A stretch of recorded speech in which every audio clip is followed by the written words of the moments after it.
Good morning. Here is a weather statement for the following areas in North Carolina: Avery, Buncombe, Burke Mountains, Caldwell Mountains, Henderson, McDowell Mountains.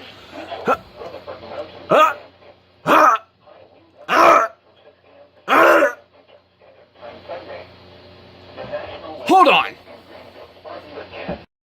In North Carolina, Blue Ridge, from Henderson County north to Avery County. Hazards: strong to damaging winds. Timing: winds will turn from the northwest around daybreak and continue through Sunday. The strongest winds are expected from shortly after sunrise Sunday into the afternoon hours. Winds: northwest 20 to 35 miles per hour with gusts up to 60 miles per hour. Winds may gust to 70 miles per hour or more on the higher peaks and ridge tops. Damaging winds will slow down trees and power lines. Numerous power outages can be expected. Travel will be difficult, especially for high-profile vehicles. A high wind warning means a hazardous highway event is expected or occurring.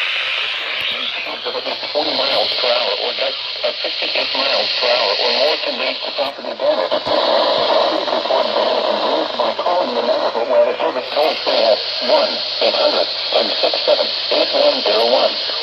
Leave a message with your observation and the specific location where it occurred.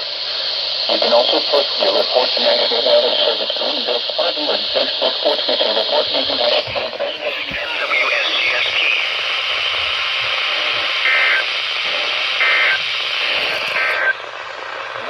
Now here is the answer. Okay, so 2 fails.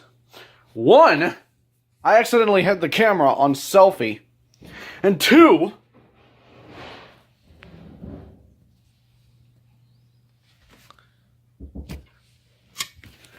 how does a high wind warning relate to a required weekly test? I don't get it! How does a required weekly test get confused with a high wind warning? Can you explain that to me, HH? How does it relate to that?